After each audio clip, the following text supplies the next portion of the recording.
क्या आपने कभी महसूस किया है कि अचानक आपका मूड बदल जाता है?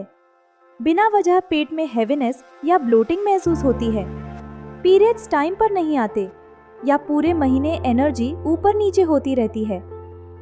ये सिर्फ लड़कियों की प्रॉब्लम नहीं है, बल्कि आपके शरीर में एस्ट्रोजन और प्रोजेस्टेरॉन के बीच गहराई से चल रहा असंतुलन है। आज हम बहुत सरल भाषा में समझेंगे कि ये हार्मोन्स कैसे काम करते हैं, इम्बैलेंस क्यों होता है और इसे नेचुरली कैसे ठीक किया जा सकता है।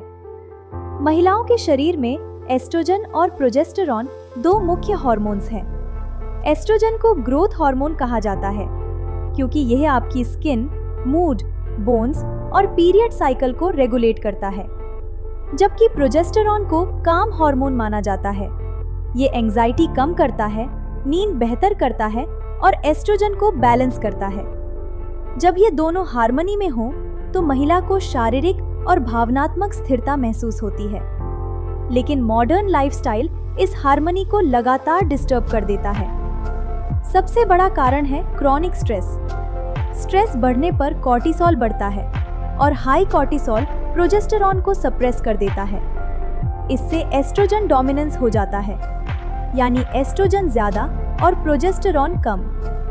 इसी इम्बैलेंस से मूड स्विंग्स, इरिटेबिलिटी, ब्लॉटिंग और पेनफुल पीरियड्स जैसे इश्यूज शुरू होते हैं। इसके अलावा late night sleep body clock बिगाड़ती है, जंक फूड इन्फ्लेमेशन बढ़ाता है, प्लास्टिक से आने वाला BPA फेक एस्ट्रोजन की तरह एक्ट करता है और सेडेटरी लाइफस्टाइल एस्ट्रोजन को नेचुरली फ्लश होने नहीं देता। पीरियड्स के दौरान मैग्नीशियम, जिंक और विटामिन B6 जैसी न्यूट्रिशनल कमी भी इम्बैलेंस को वोरन करती है। यदि आपको बार बार bloating, painful periods, mood swings, breast tenderness, jawline acne, hair fall या लोअर बेली फैट लगता है, तो ये एस्ट्रोजन डोमिनेंस का संकेत है। वहीं लगातार एंजाइटी, पुअर स्लीप, ओवरथिंकिंग और PMS बढ़ना लो प्रोजेस्टेरॉन के साइंस हैं। जब एस्ट्रोजन बढ़ता है तो सेरोटोनिन डिस्टर्ब होता है, जिससे कॉन्फिडेंस और स्टेबल मूड कम हो जाता है। और जब प्रोजेस्टेरॉन कम होता है तो गाबा एक्टिविटी रिड्यूस होती है, जिससे माइंड काम नहीं होता और इमोशनल सेंसिटिविटी बढ़ जाती है। इसलिए ये सारी फीलिंग्स आपकी गलती नहीं है, ये आपके हार्मोन्स की लैंग्वेज है। आयुर्वेदा इस इम्बैलेंस को वाता पित्ता डिस्टर्बेंस के रूप में समझाता है। ज्यादा सोचने से वाता बढ़ता है, स्ट्रेस से वाता और पित्ता दोनों एग्रेवेटेड होते हैं, इर्रेगुलर रूटीन से हार्मोन्स डिस्टर्ब होते हैं और late night sleep biological clock तोड़ देती है। आयुर्वेदा कहता है, स्त्री ऊर्जा तब खिलती है जब डेली रूटीन संतुलित हो, यानी हार्मोनल बैलेंस सीधे रूटीन और मेंटल बैलेंस से जुड़ा है। इसे नेचुरली बैलेंस करने के लिए कुछ छोटे बट पावरफुल स्टेप्स बेहद इफेक्टिव हैं। सीड साइक्लिंग हार्मोन मेटाबॉलिज्म को सपोर्ट करता है। पहले 14 दिन फ्लैक्स और पंपकिन सीड्स और अगले 14 दिन सेसमी और sunflower seeds. Warm digestion friendly breakfast खाने से एस्ट्रोजन मेटाबॉलिज्म तेज होता है। दिन में सिर्फ 20 मिनट की वॉकिंग एस्ट्रोजन को नेचुरली फ्लश करती है। प्लास्टिक कम करने से BPA जैसे फेक एस्ट्रोजन शरीर में नहीं जाते।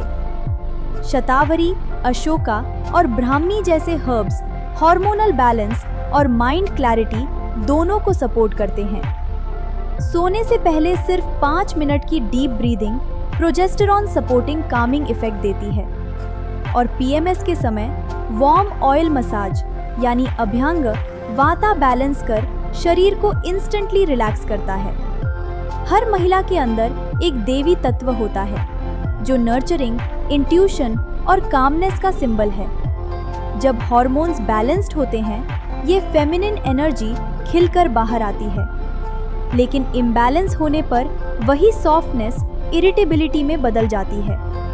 मेडिटेशन, ग्राउंडिंग और जेंटल योगा शरीर को बताता है कि वह सेफ है, और जब नर्वस सिस्टम सेफ महसूस करता है, तभी हार्मोन्स नेचुरली बैलेंस होने लगते हैं। अंत में याद रखिए, हार्मोनल इम्बैलेंस कोई डिजीज नहीं, ये शरीर का मैसेज है कि वह थक चुका है। रूटीन सुधारना, स्ट्रेस कम करना, वार्म फूड्स खाना, प्लास्टिक अवॉइड करना और डेली मूवमेंट जोड़ना, ये छोटे स्टेप्स आपके एस्ट्रोजन और प्रोजेस्टेरॉन को वापस हार्मनी में ला सकते हैं। ये दोनों हार्मोन्स शक्ति और शांति के दो पंख हैं। जब दोनों संतुलित हों तो महिला अपने सबसे खूबसूरत और पावरफुल वर्जन में जी सकती है।